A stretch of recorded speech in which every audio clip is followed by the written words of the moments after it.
Speaker कौमी assembly Asad Qaiser ने अरकान की फ्लोर क्रॉसिंग से मुताल्लिक खत लिखने की तरदीद कर दी। कहते हैं किसी को खत नहीं लिखा, ताहम कानूनी राय जरूर ली है। उन्होंने वाजे किया जो इकदाम उठाएंगे वो आइन और कानून के मुताबिक होंगे। मैंने डेफिनेटली मुख्तलिफ लीगल ओपिनियन तो ली हुई है और ये मेरा काम है कि मैं जो लीगल एक्सपर्ट है उसके साथ में डिस्कस करूं, लेकिन मैंने कोई लेटर वेटर किसी को नहीं लिखा है। जो मीडिया में आया है ये बिल्कुल हकीकत के साथ कोई ताल्लुक नहीं है। मैं एक बात बिल्कुल वाज़ेह करूंगा, मैं जो करूंगा वो कानून के मुताबिक करूंगा, वो रूल्स के मुताबिक करूंगा। हुकूमत क्या कर रही है, अपोजिशन क्या कर रही है, इससे मेरा कोई ताल्लुक नहीं है। मेरा सिर्फ एक चीज ताल्लुक है कि जो कॉन्स्टिट्यूशन के मुताबिक होगा, जो रूल्स के मुताबिक होगा, उसके मुताबिक इंशाल्लाह चलेंगे। और ये वक्त असद कैसर का बयान आपने सुना। आपको बताते चलें कि स्पीकर का और असम्बली सेक्रेटेरिएट के दरमियान राब्ता हुआ है और स्पीकर की जानिब से जो सवाल किया गया उसके जवाब में ये कहा गया कि कोई भी पार्टी रुकन को नहीं रोका जा सकता वोट कास्ट करने से। इसी पर मजीद बात करेंगे, हमारे नुमाइंदा यासिर मलिक हमारे साथ मौजूद हैं। यासिर, पहले तो आइन का जो आर्टिकल है 63(1)A उसके बारे में बताएगा और फिर जो स्पीकर का राब्ता हुआ असम्बली सेक्रेटेरिएट के हवाले से जवाब में क्या कहा गया स्पीकर को?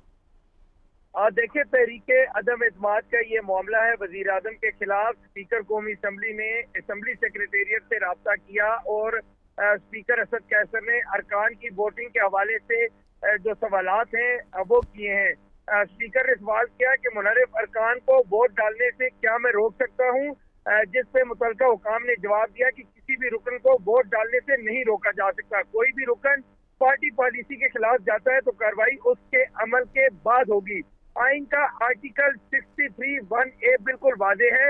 वजीर आजम या पार्टी चीफ व्हिप जो है वो मशकूक अरकान के नाम भिजवाए तो फिर क्या मैं एक्शन ले सकता हूँ, स्पीकर ने कहा। उसके जवाब में ये कहा गया सेक्रेटेरिएट की जानिब से कि स्पीकर पार्टी चेयरमैन के बाज़ाब्ता डिक्लेरेशन मिलने के बाद किरदार अदा कर सकता है। स्पीकर ने कहा कि क्या मुनरिफ अरकान से मुतल्लिक वोटिंग से पहले रूलिंग दी जा सकती है, तो सेक्रेटेरिएट ने जवाब दिया कि स्पीकर को रूलिंग देने का इख्तियार है। तो मामले पर आइन और कानून जो है वो बड़ा वाजे है।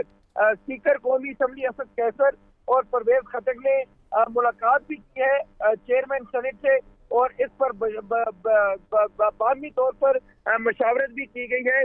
और जब स्पीकर बाहर निकले और उनसे साथियों ने सवाल किए कि आपके खिलाफ जो अपोजिशन है, जमातें हैं, वो तहरीके अदम एतमाद लाने जा रही हैं, जिस पर स्पीकर ने जवाब दिया कि मुझे इस पर कोई एतराज नहीं, तहरीके अदम एतमाद लाना उनका आईनी हक है।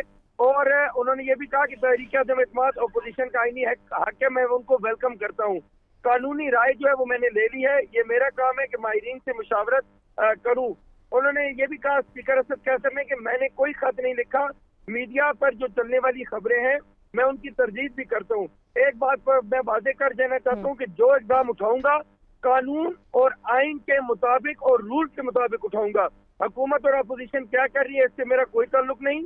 असम्बली इजलास से मुतल्लिक मुख्तलिफ क्या चराइयाँ हैं, इस पर आप क्या कहेंगे? जब स्पीकर से सवाल किया गया तो उन्होंने कहा इजलास बुलाने से मुतल्लिक सेक्रेटेरिएट से मुशावरत कर रहा हूँ। तो स्पीकर असद कैसर ने चेयरमैन सेनेट से भी मुलाकात की, परवेज खटक उनके हमरा थे।